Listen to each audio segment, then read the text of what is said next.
Salut à tous, ici Mbappé, je vous adresse mes salutations en abordant des questions strictement, et j'insiste bien, exclusivement sociales et économiques.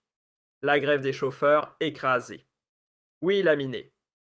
Environ 80% des travailleurs en lutte ont été quasiment forcés de retourner à leur volant, non pas suite à une avancée concrète ou un dialogue sincère, mais plutôt parce que le président du Sénat, autrement dit le chef du Conseil de la Nation, a reçu quelques figures prétendument représentatives des syndicats du transport, et devinez quoi? On leur a servi, tenez-vous bien, un cocktail de promesses. Uniquement des promesses, rien de tangible, rien de signé. Du vent en somme. C'était hier jeudi 8 janvier, et au cours de cette rencontre, le président du Sénat, Azouz Nazri, le Sénat en Algérie étant le Conseil de la Nation, a formulé des promesses concernant une révision prochaine de ce fameux code de la route, ainsi que de son système d'amende financière, totalement hallucinant et affolant, pouvant atteindre la moitié du salaire minimum en Algérie, donc variant de 30 à plus de 50% du salaire minimum algérien. Et ces amendes, encore une fois, nécessitent qu'on fasse preuve d'une réelle pédagogie et surtout d'honnêteté. Les chauffeurs de bus ou de camions, les minibus, les autocars ou les fourgons qui sont en grève depuis le 1er janvier 2026 ne le font pas pour s'opposer à la sécurité routière. Contrairement à ce que racontent les médias affiliés au régime Tebboune, des médias aux ordres des médias poubelles, leur position n'est pas un refus de la sécurité. Ils n'ont jamais dit non à la sécurité routière. Ils ne s'opposent pas à la réduction nécessaire des accidents de la circulation. Ils ne rejettent pas la lutte contre les chauffards qui sèment la mort sur les routes algériennes. Ce qu'ils dénoncent, c'est un dispositif inédit des amendes financières, aux montants tout bonnement phénoménaux et démesurés imposés par ce nouveau code de la route. Pour des infractions simples et ordinaires, il faudra débourser 12 000 dinars, 8 000 dinars, 5 000 dinars, des amendes au montant extrêmement élevées, alors même que les salaires en Algérie sont très bas. Dans un pays où le salaire minimum s'élève à 24 000 dinars, quand on t'inflige une amende équivalente à la moitié du salaire minimum interprofessionnel de croissance, cela n'a aucun sens, absolument aucun sens. Et il s'agit d'infractions telles que, par exemple, avoir des vitres sales, des pneus en mauvais état, utiliser le système de géolocalisation ou l'application Google Maps pour s'orienter ou encore poser son téléphone sur un... Ce sont des infractions qui n'ont rien de significatif, qui ne sont pas vraiment graves, et pour lesquelles il faudra pourtant payer, comme nous l'avons déjà expliqué dans plusieurs émissions, entre 8 000 et 12 000 dinars. C'est tout de même anormal, cela représente entre 30 et 50% du salaire minimum. Ce sont des amendes qui dépouillent littéralement les automobilistes algériens, et plus encore, les chauffeurs de bus et de camions, ces transporteurs de voyageurs et de marchandises, qui passent leur vie sur les routes. Ils sont donc de fait davantage exposés à commettre des infractions. Lorsqu'on exerce son activité quasiment 24 heures sur 24, sur les routes, bien entendu, des erreurs finissent par se produire. Et chaque erreur, désormais, se paie au prix fort. Cela affecte déjà un secteur économique presque en déclin, avec des marges bénéficiaires qui fondent littéralement comme neige au soleil. Et ce, à cause d'une multitude de problèmes que le secteur des transports connaît depuis 4 ou 5 années, pénurie de pneus, pénurie de pièces détachées, rareté des pièces de rechange, coût exorbitant de l'entretien et des réparations de nombreux éléments des camions et des bus, et impossibilité d'importer des véhicules neufs, qu'il s'agisse de bus ou de camions. Donc le secteur des transports en Algérie est en ce moment le parent pauvre de l'économie algérienne. Il faut le dire, le régime Tebboune, au lieu d'engager un dialogue avec les grévistes, au lieu de les écouter. Une semaine de grève a coûté à l'Algérie, comme cela a été dit, plus de 300 millions de dollars de pertes. Des pénuries ont touché plusieurs régions du pays. Une inflation aggravée. Les prix de nombreux légumes, fruits et produits agricoles ont grimpé de 40 voire 50%. Certains produits ont même vu leur prix doubler, soit une augmentation de plus de 100%. Des travailleurs algériens se sont retrouvés au chômage ou n'ont pas pu exercer leur activité pendant quasiment une semaine. Des entreprises ont été paralysées. Des commerces n'ont pas été approvisionnés et les produits de première nécessité ou de large consommation ont été distribués avec beaucoup de difficultés. Et pour briser cette grève, au lieu d'écouter ce cri de détresse et de le considérer à sa juste mesure, les autorités algériennes, sous la coupe du régime Tebboune, ont préféré recourir à la répression. À la répression, oui, je le répète, à la répression. Ce ne sont pas les promesses du président du Conseil de la Nation. Certes, ces promesses ont contribué à la démobilisation et à la fin de cette grève qui devrait normalement s'achever demain ou après-demain en principe, au début de la semaine prochaine.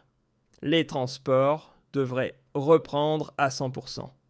Actuellement, une reprise est déjà observée dans, quand je dis atroce, c'est que l'on n'a pas tiré à balles réelles sur les grévistes. Il y a eu des arrestations musclées, des placements en garde à vue et des incarcérations. Plus d'une quarantaine de grévistes ont été placés en détention. Certaines sources évoquent une cinquantaine d'arrestations. Sur cette cinquantaine d'arrestations, environ 40 ont donné lieu à une incarcération. Je vais vous donner des exemples concrets puisque certains manipulateurs du régime s'évertuent à nous faire croire que toutes ces informations sont fausses. Allez donc interroger la population de Oued-Souf. Je salue les habitants de Oued-Souf et demandez-leur des nouvelles d'un certain activiste du nom de Hadj Jamal Aïwar qui a été placé en détention provisoire le 5 janvier 2026. Pourquoi ? Parce qu'il a été présenté devant un procureur puis déféré devant un juge d'instruction, qu'il a incarcéré en détention provisoire pour avoir documenté, et je le répète, pour avoir documenté les grèves, notamment celles des chauffeurs de camions. Hadas est un militant actif sur les réseaux sociaux engagé dans la défense des droits sociaux. Il a filmé des vidéos, il les a diffusées, donnant la parole aux grévistes, immortalisant les mouvements, en particulier ceux de Sawilahia ou de Ain Souf, et partageant ses images et témoignages sur les plateformes numériques. Il s'appelle Hadj Jamal Aïwar. Hadj Jamal Aïwar. Ce cas Hadas n'est qu'un exemple parmi tant d'autres. Sa ville en a parlé, les habitants en parlent, sa famille aussi en a témoigné. Malheureusement, les autres grévistes, comme les chauffeurs de bus et de camions qui ont été placés en détention, ce sont des anonymes. Leurs familles sont terrifiées, menacées par les services de sécurité.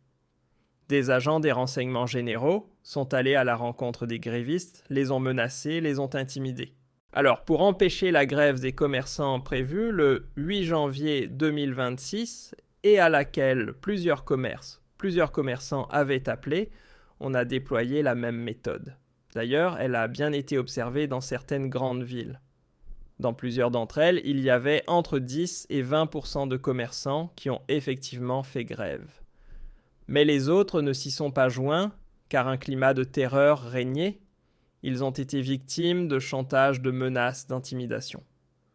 On leur a envoyé des agents des renseignements généraux pour leur dire « Attention, si vous faites grève, on viendra vous chercher ».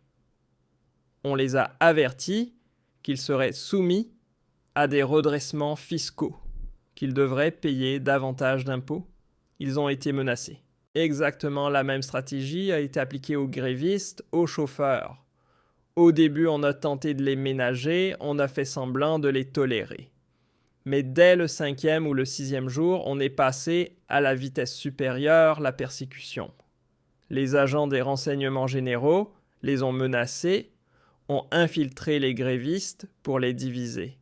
Des gendarmes des services spéciaux, et ainsi de suite, ont repéré et identifié les comptes sur les réseaux sociaux, ceux des grévistes qui publiaient, relayaient, mettaient en avant leurs actions, qui expliquaient à l'opinion publique les tenants et les aboutissants de leur mouvement. Résultat, arrestation, musclé, perquisition, interrogatoire, placement en garde à vue, suivi. Ensuite de présentation devant la justice et les tribunaux qui ont prononcé environ une quarantaine d'incarcérations. Le cas de Wessouf, je dis bien le cas de Wessouf, Hadj Jamal. Aïwar n'est pas un acte isolé, ce n'est absolument pas un cas isolé. Plusieurs observateurs, plusieurs sources, ainsi que des défenseurs des droits de l'homme, nous ont rapporté sous couvert d'anonymat qu'il y a eu une série d'arrestations arbitraires et de poursuites judiciaires qui ont eu lieu visant un certain nombre de chauffeurs routiers dans plusieurs régions du pays. Suite à leur participation à une grève, il y a eu des manifestations pacifiques au cours desquelles ils ont exprimé leur rejet de certaines dispositions du code de la route ainsi que leur opposition à certaines hausses des prix des carburants. Voilà, c'est une vérité. En réalité, le régime Tebboune ne souhaite aucun dialogue. C'est le Conseil de la Nation qui a décidé de recevoir les représentants. Et de quels représentants parle-t-on ? Ce ne sont ni des syndicats autonomes, ni des syndicats élus. Il s'agit de l'Union générale des travailleurs algériens, l'allié du pouvoir et de la Fédération nationale des transporteurs voyageurs et de marchandises. En réalité, c'est une sorte de doublon de l'Union générale des travailleurs algériens, tout comme l'Union générale des commerçants et artisans algériens, une autre version déguisée de la même structure. Ce ne sont pas des collectifs indépendants que l'on a choisis. Les services de sécurité ont dit aux chauffeurs « Désignez vos représentants, ils sont conviés au Sénat ou au Conseil de la Nation pour rencontrer les sénateurs. » Pas du tout. Normalement, c'est le gouvernement, c'est-à-dire l'exécutif, qui devrait les recevoir. C'est le Premier ministre qui aurait dû les rencontrer. Le gouvernement a délibérément refusé. Ni le Premier ministre, ni le ministre de l'Intérieur, ni le ministre des Transports, ni aucun autre membre du gouvernement n'a voulu traiter ou dialoguer avec les grévistes, car il refusait de reconnaître la crédibilité, la légitimité, la validité de cette grève.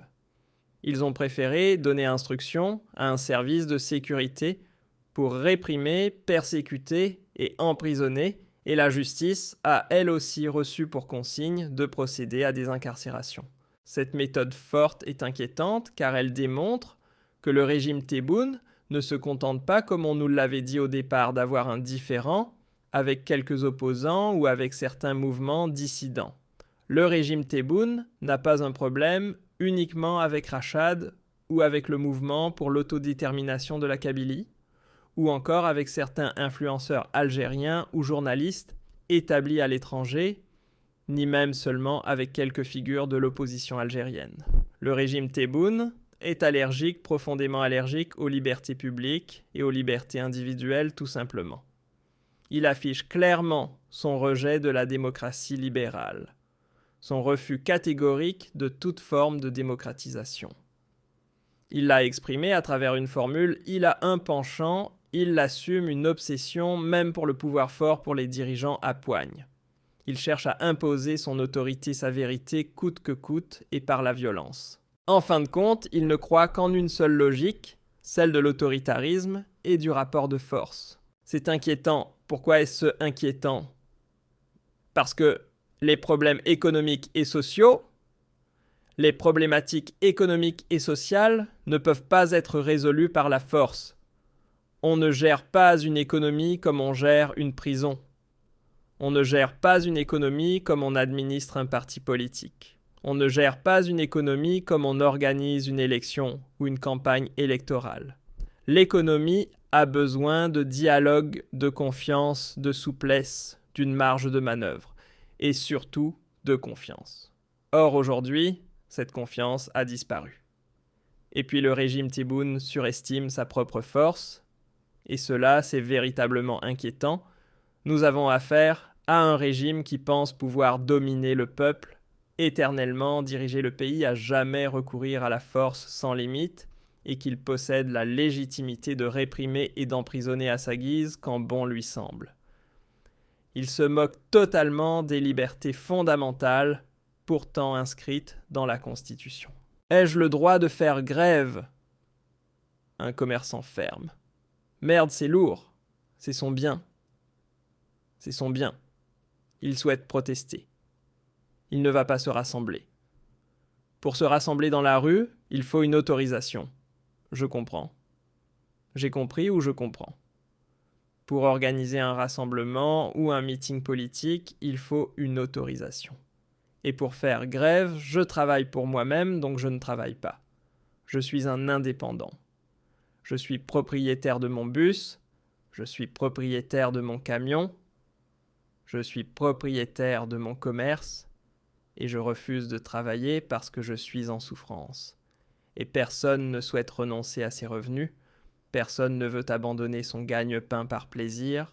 Si les commerçants ou les chauffeurs de bus, de camions, de semi-remorques, de camionnettes ont refusé ou souhaité faire grève, c'est parce qu'ils ressentent un malaise, parce qu'ils se trouvent dans une situation déplorable, parce qu'ils sont en proie à un profond sentiment de détresse.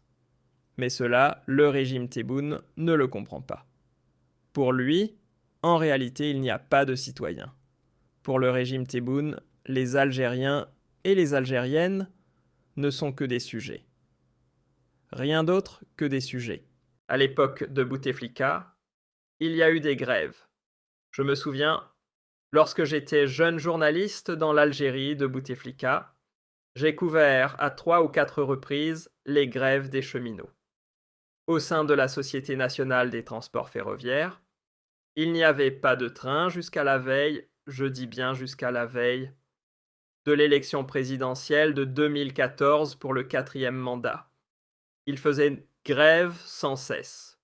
Jamais les cheminots n'ont été arrêtés, malmenés, menacés, emprisonnés, etc. Les enseignants faisaient grève, les médecins faisaient grève. Des corporations entières observaient des grèves cycliques ou à répétition sous le régime de Bouteflika. Si Tebboune avait été au pouvoir, à l'époque, ils auraient été emprisonnés, ils auraient été persécutés. Avec Tebboune, on envoie les agents des renseignements généraux pour intimider, menacer, faire du chantage. On envoie les gendarmes et les services de renseignement pour procéder à des arrestations, à des perquisitions, à des déplacements, à des gardes à vue. Et l'on ordonne aux juges d'emprisonner les grévistes. Quel est le crime ? J'ai fait grève. Quel est le crime ? Je n'ai tué personne. C'est la logique autoritaire, la logique de l'autoritarisme. Et cette logique entraînera des dégâts. Elle va d'abord aggraver la situation, puis l'alimenter. Et elle sèmera encore davantage de frustration dans la population algérienne. Et à un moment donné, à force de traiter la population avec violence, un jour, cette population va exploser, va imploser comme un volcan de l'intérieur, et elle répondra à la violence par la violence. Et au lieu d'avoir des grèves pacifiques, on risque à un certain moment d'assister à des émeutes, à des affrontements, à une société qui deviendra de plus en plus violente parce qu'elle est elle-même victime de violence. Emprisonnée arbitrairement, menacée, interdire la grève, diaboliser, persécuter, cibler avec des actions répressives, avec des arrestations musclées, etc. Tout cela, c'est de la violence. Et cette violence risque de produire en retour de la violence. Donc à un moment donné, le régime Tebboune est en train de jouer avec le feu. À un moment donné, les Algériens vont perdre le contrôle. La misère sociale, le chômage, la pauvreté, les pénuries, un dinar extrêmement faible, ajoutés à la répression et à la persécution. Que voulez-vous ? Je vais vous dire une chose à un moment donné. Les gens vont réellement perdre les pédales. Et cela va entraîner le pays vers au moins en 2019, sous Bouteflika, il y avait un Irak pacifique. Pourquoi ? Parce qu'à l'époque de Bouteflika, il existait des marges de manœuvre. Il n'y avait pas autant de répression qu'aujourd'hui. Si le Irak devait refaire surface avec la configuration politique actuelle du régime, j'ai peur. Moi, ces gens-là, ceux qui sont au pouvoir, j'ai l'impression qu'ils sont prêts à tirer sur la population. J'ai peur maintenant. Ils arrivent. Moi, j'ai peur pour mon pays. Sincèrement, j'ai peur pour mon pays. À l'époque de Bouteflika, il y avait des réactions de la République, de l'Union européenne. On pouvait s'exprimer, on pouvait sortir, on pouvait se rassembler quelques minutes, on pouvait s'exprimer sur les réseaux sociaux, on pouvait faire grève. Toute contestation, y compris pour les droits sociaux, est interdite. Le régime Tebboune n'a donc pas seulement un problème avec la démocratie telle qu'elle est, il a un problème avec les droits fondamentaux.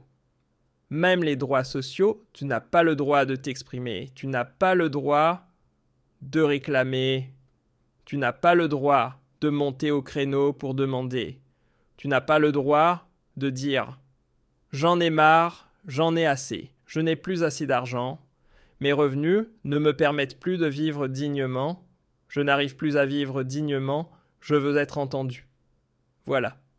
On cherche à faire disparaître les droits sociaux, mais même ces droits-là sont diabolisés en Algérie et ils sont tout simplement bannis. Je rappelle que depuis le début de l'année 2026, les arrestations et les placements en détention pour des délits d'opinion sont très nombreux. Encore une fois, les arrestations et les détentions restent très nombreuses.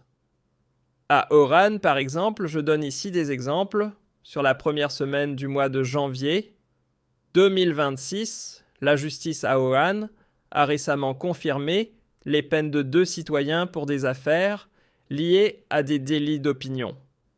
Il s'agit de Youssef Bouadza, condamné à 7 ans de prison ferme, et du chirurgien dentiste El Hadj Bouabza, qui a écopé d'1 an de prison sous mandat de dépôt. Il reste en liberté jusqu'à l'exécution de sa peine, sauf décision contraire. C'est tout de même assez grave. Et ce sont des délits d'opinion. Ce sont des opinions exprimées sur les réseaux sociaux. Rien de plus, rien de moins. Dans d'autres villes, il y a Abdiaya par exemple. À Jijel, il y a eu un ancien détenu d'opinion nommé Abdeslam Fnit, qui a été convoqué par un juge d'instruction au tribunal de El Milia pour être entendu dans le cadre d'une nouvelle affaire toujours liée à ses opinions politiques ou à ses prises de position sur l'actualité algérienne. Toujours à Jijel, on m'a informé, à Ouessouf, un militant nommé a été arrêté. Nous en avons parlé, cela est dû au fait qu'il a documenté la grève des chauffeurs. À Tizi Ouzou, un journaliste et écrivain a été arrêté et placé en détention. Il s'agit de LSD Tlili. LSD Tlili. Ainsi, toutes les voix critiques, tous les acteurs de la liberté d'expression et de la société civile sont soit convoqués, soit condamnés, soit placés sous contrôle judiciaire, soit incarcérés. Je vous donne un exemple. Toujours à Jijel, un autre militant nommé Yessel Wiba a été arrêté par des agents de sécurité en civil sans que les motifs de son arrestation ne lui soient précisés. Les circonstances de son arrestation restent floues, mais d'après nos sources, il s'agit d'une arrestation préventive. Ce militant Yessel Wiba souhaitait entrer en contact avec les grévistes, avec les chauffeurs de bus et de camions en grève, afin de documenter ce mouvement et faire connaître le combat de ces grévistes. À Annaba, par exemple, le journaliste musulman Mustapha Benjma, notre collègue, notre confrère, vit un véritable cauchemar depuis 2 ans. Cela fait 2 ans. Rien qu'au mois de janvier 2026, il a comparu à 3 audiences, les 20, 21 et 27 janvier pour 3 dossiers différents. Et tous ces dossiers sont liés à ses articles, à ses prises de position sur les réseaux sociaux ou à ses interventions dans l'espace public. Il existe donc une pression judiciaire persistante contre toutes les voix critiques, contre tous les militants, contre l'ensemble des membres de la société civile en Algérie. Bref, à un moment donné, cette logique de l'autoritarisme va produire des dégâts. D'abord, elle ne résout pas les problèmes économiques et sociaux, elle les aggrave. Les problématiques économiques et sociales ont besoin de dialogue, de respect mutuel, de concertation, elles nécessitent la concertation.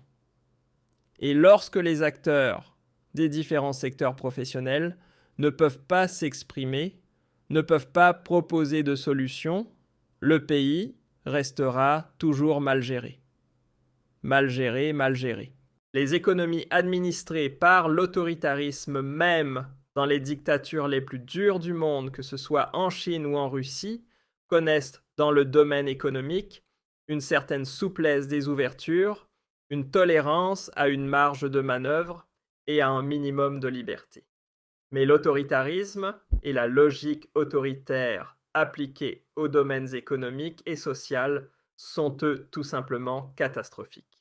Et sur le plan politique, en ce début d'année 2026, la situation est encore très inquiétante. Elle est inquiétante dans la mesure où des pressions sécuritaires et judiciaires persistent sur les militants des droits de l'homme, sur les militants de l'opposition et sur les voix critiques. Cela signifie que le régime Tebboune ne veut pas reculer. Il veut rester accroché au pouvoir, il veut continuer à tester la méthode forte. Et je dis bien tester, expérimenter et imposer uniquement la méthode forte. Et cela finira à un moment donné par déstabiliser le pays. On en parle à tout le monde. On en parle aux autorités algériennes, aux dirigeants, notamment au sommet de l'État, à Tebboune. Vous imaginez la situation ? Oui, certains camionneurs ont été escortés par les services de sécurité afin de pouvoir acheminer de l'huile, du sucre et du lait vers certains villages du pays. Pourquoi ? Pour empêcher les grévistes d'entrer en contact avec eux, de les convaincre ou de les dissuader de reprendre le travail. Ces escortes existent, ce sont des images bien réelles. Mais vous ne les verrez jamais dans les médias algériens soumis au régime parce qu'il n'y a plus de liberté d'expression. Escorter des transporteurs et des distributeurs de lait, de sucre et d'huile, c'est tout de même incroyable. Moi, ce que j'aimerais que les dirigeants du régime Tebboune sachent, notamment ceux de son entourage le plus proche, c'est qu'ils vivent dans un autre monde. Eux n'ont aucun problème. Ils ne connaissent pas la pénurie de pièces de rechange, ni celle des pneus. Ils disposent de voitures achetées par l'État importées, et chaque année, l'État leur en importe et leur attribue de nouvelles. Ils bénéficient de logements de fonction, de clubs de pain de prime et de salaires 5 ou 6 fois supérieurs au salaire moyen national. Ils sont totalement déconnectés de la réalité, ils évoluent dans une autre dimension.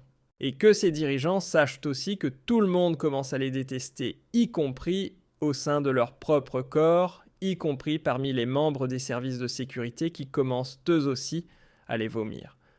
Ce rejet populaire qui ne cesse de se renforcer et de monter en puissance finira tôt ou tard par nourrir une immense colère populaire. Et cette fois-ci, elle risque de ne pas être pacifique, comme ce fut le cas en 2019.